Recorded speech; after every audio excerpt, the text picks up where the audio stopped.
Bismillahirrahmanirrahim. Assalamualaikum warahmatullahi wabarakatuh. Kita berjumpa lagi dalam mata kuliah Linux Administrator. Pada pertemuan kali ini, saya akan membahas tentang konfigurasi NAT atau Network Address Translation, di mana NAT itu adalah sebuah service yang diberikan oleh sebuah perangkat, baik itu router maupun server, untuk memberikan atau mengizinkan kliennya mengakses sebuah IP public ataupun IP internet. Nah, skema di sini saya sudah membuat sebuah skema sebelumnya.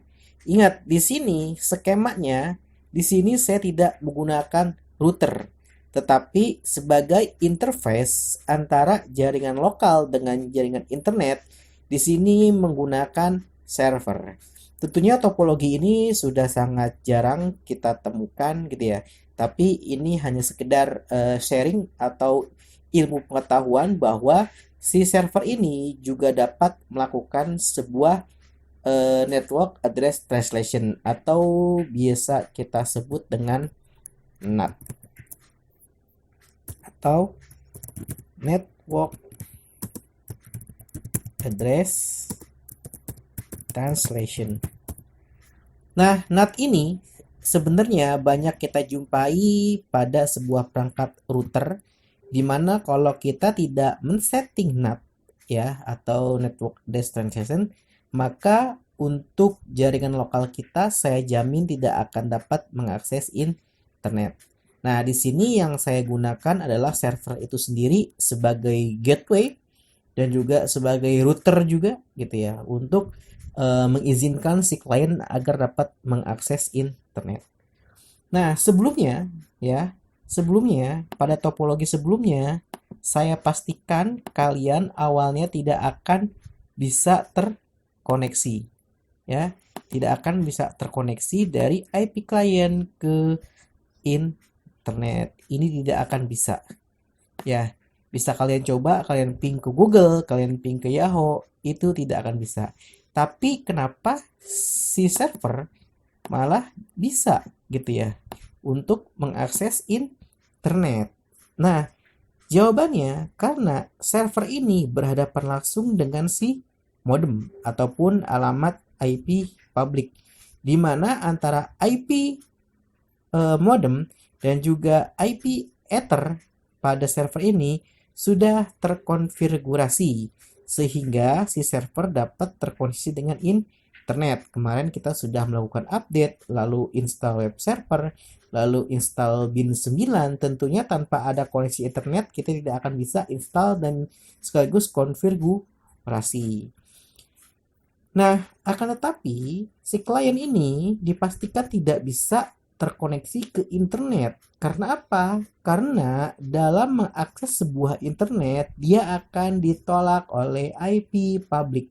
Dikarenakan yang dipakai adalah IP lokal. Nah, IP lokal dalam ketentuan sebuah internet ya tidak diizinkan untuk mengakses IP publik atau mengakses ke dunia luar. Di mana untuk dunia luar atau akses internet hanya dapat dilakukan oleh IP-IP publik itu sendiri. Jadinya si klien ini saya jamin tidak akan bisa terkoneksi ke internet. Lalu bagaimana cara menyelesaikan permasalahan tersebut supaya si klien ini dapat langsung akses ke jaringan internet?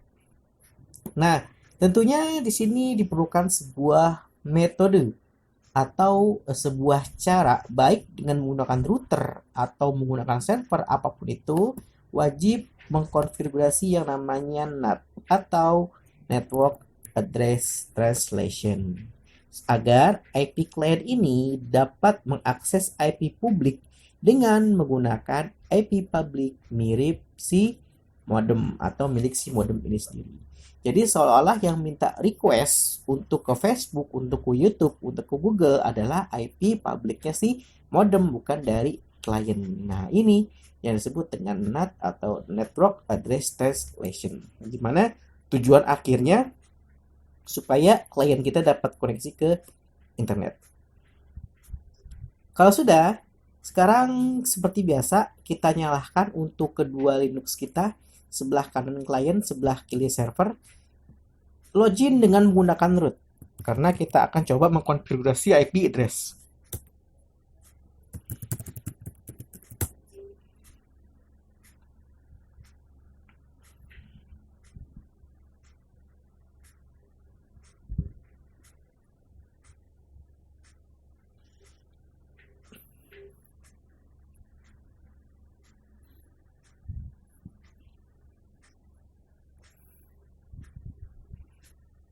Oke, di sini sudah saya buatkan sebuah lembar kerja ya, atau step by step supaya kalian tidak bingung gitu ya.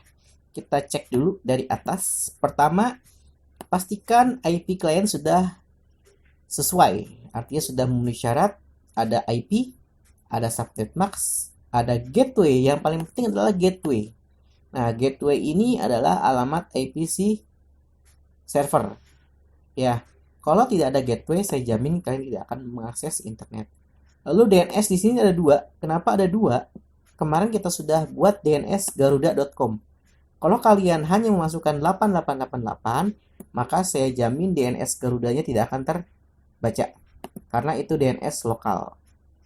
Oleh sebab itu, kita memasukkan dua DNS, yaitu 192.168.10. Ini untuk DNS lokal yang garuda.com. Lalu 888 ini adalah untuk DNS publik seperti Google, YouTube, dan lain-lain. Kalau kita hanya memasukkan DNS 192.168.110, maka kita tidak akan bisa mengakses dengan menggunakan DNS untuk server YouTube, server Google, ataupun server Twitter. Dan hanya bisa menggunakan IP address, tentu sangat merepotkan. Oleh sebab itu, kita harus menggunakan dua DNS sekaligus. Gimana ngeceknya? Seperti biasa, ada di sistem. Lalu ada di preference, kita cari network connection. Silakan kalian cek lagi, ingat ini sangat penting sekali ya. Nah, lalu kita pilih IP versi 4, lihat di sini ya. Address saya sudah 192.168.111. Netmax-nya sudah sesuai 255, 255, 255 dan 0. Lalu gateway-nya juga sudah sesuai 192.168.1.10. Lalu di sini ada DNS, saya menggunakan dua DNS 192.168.1.10, lalu koma 8.8.8.8. Nah, ini adalah DNS yang saya gunakan, ada dua DNS. Kalau masih salah gateway-nya, silakan diperbaiki ya. Dan juga kalau DNS yang belum ada dua, silakan ditambahin lagi. Kalau sudah, kita apply. Lalu kita close. Lalu kita buka terminal. Nah, pastikan IP-nya sudah benar dengan cara mengetik ipconfig. Sudah benar. Kadang-kadang masih ada yang salah, masih ada yang misalkan dulunya setting 10.1 ya. Maka kita harus restartnya. Nah, ini ya restartnya.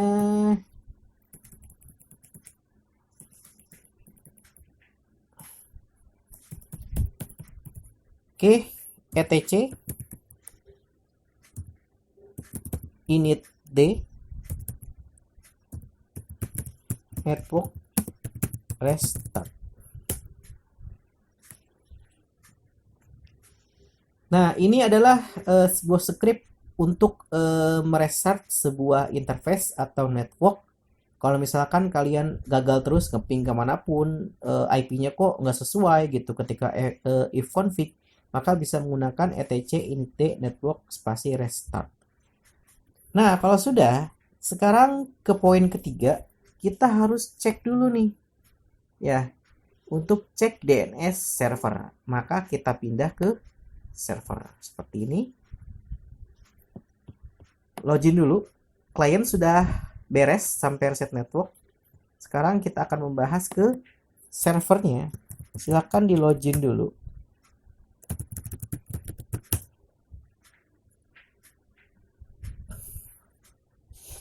Oke, sudo spasi min i, masuk sebagai root. sudah root, kita clear dulu supaya tampilannya bagus. Nah, selanjutnya pastikan sudah tertulis DNS Google. Nah, ini yang kemarin terjadi permasalahan.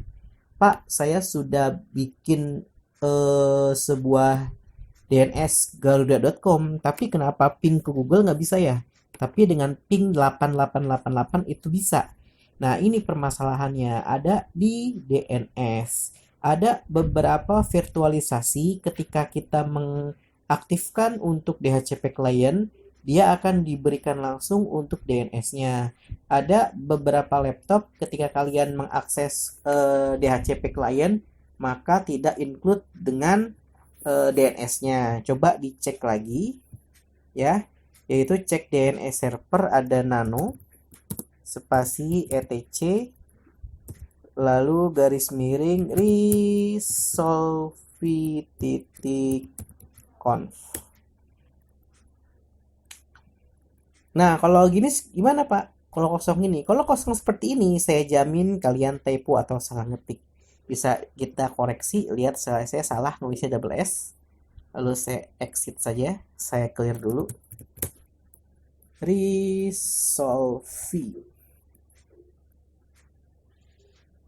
Resolvi ya, di sini.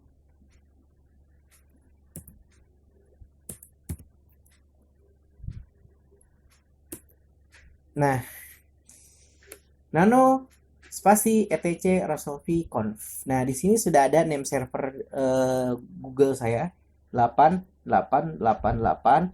Kalau kalian mau masukkan server Nawala pun juga tidak apa-apa ya, karena kalau Nawala itu filterisasinya jauh lebih bagus sehingga akan tercipta sebuah internet sehat. Nah, ini ya. Tinggal diganti aja untuk DNS-nya menjadi DNS Nawala. Kalau ingin membuat klien kalian ingin memblok-blok sebuah konten-konten negatif gitu ya. Nah, ini adalah name server yang diberikan oleh internet saya gitu ya. Otomatis ini opsional ya, yang paling wajib adalah ini 888. Pastikan sudah ada di resolve-nya. Kalau sudah, kita keluarkan dulu. Saya clear lagi. Nah, sekarang kita akan membuat yang namanya NAT atau Network Address Translation. Dia ada di menu size CTL. Maka kita harus mengetik konfigurasi nano. Ini ya, poin yang nomor berapa ini? Nah, ini ya, saya pause dulu. Nah, ini ya, kita sudah masuk sini. Ada nano spasi etc garis miring size ctl titik conf. Nah, pastikan kalian masuk ke dalam size ctl-nya. Di sini ada beberapa konfigurasi yang ingin kita aktifkan. Ya, di mana kalian harus mencari sebuah script yaitu net IP versi 4 IP forward sama dengan 1. Nah, tentunya ada di sini, saya sudah ketemu. Ya, lihat gua ada di sini. Nah, ini dia. Ya. Net titik IP v4 titik IP underscore forward sama dengan 1. Nah, awalnya di sini sudah ada tanda pagar ya. Awalnya ada tanda pagar, kita hapus tanda pagarnya sehingga tidak ada tanda pagar, artinya aktif agar bisa memforward ya dengan menggunakan IP versi 4. Ya, selanjutnya disimpan Ctrl X, lalu karena ada perubahan kita ketik Y lalu enter.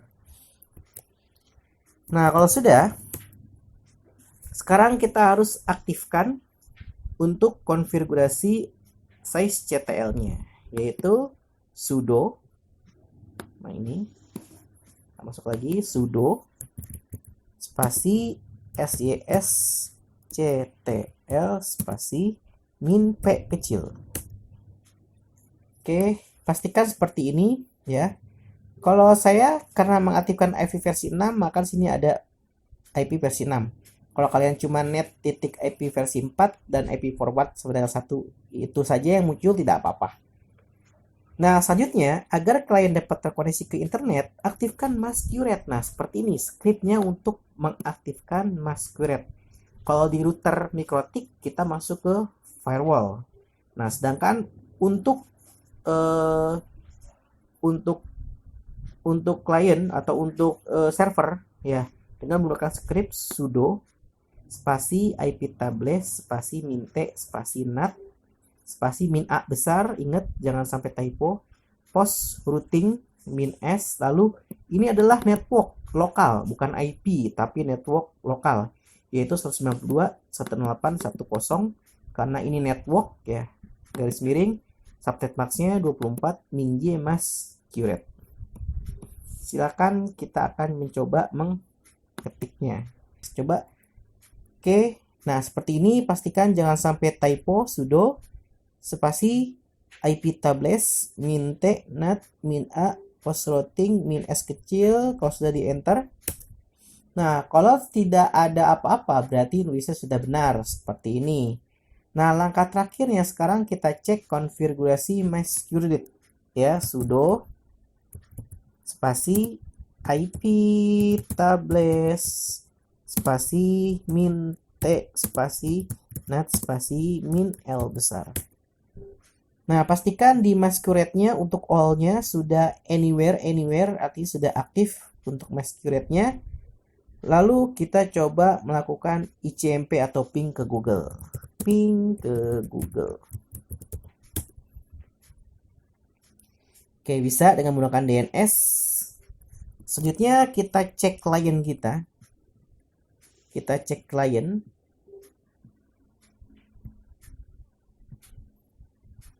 Oke, saya clear dulu. Kita ping dulu ke router kita 192.168.110. Pastikan berhasil. Ini adalah pokok utamanya. Ya, jangan langsung ngeping ke Google supaya kita bisa ngetrace di mana kesalahannya. Lalu kita ping dengan menggunakan IP dulu. IP Google. Nah, sudah bisa keluar, artinya masquerade-nya sudah aktif. Tapi bisa nggak kalau DNS Google-nya? Kita ping ke google.com. Ping google.com.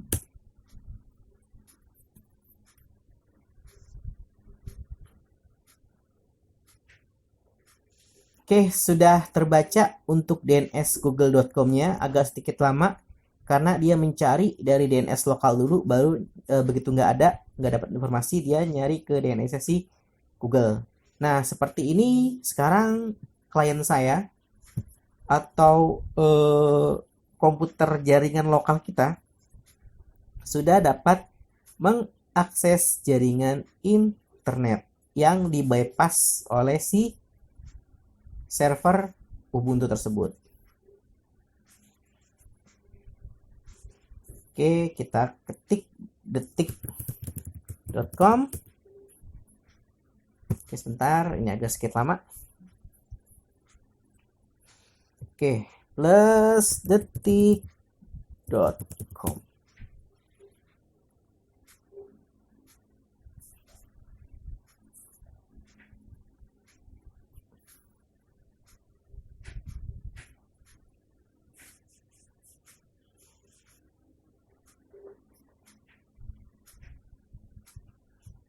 Oke, sudah dapat mengakses internet untuk klien kita atau jaringan klien kita yang notabene server Linux ini sebagai router ya.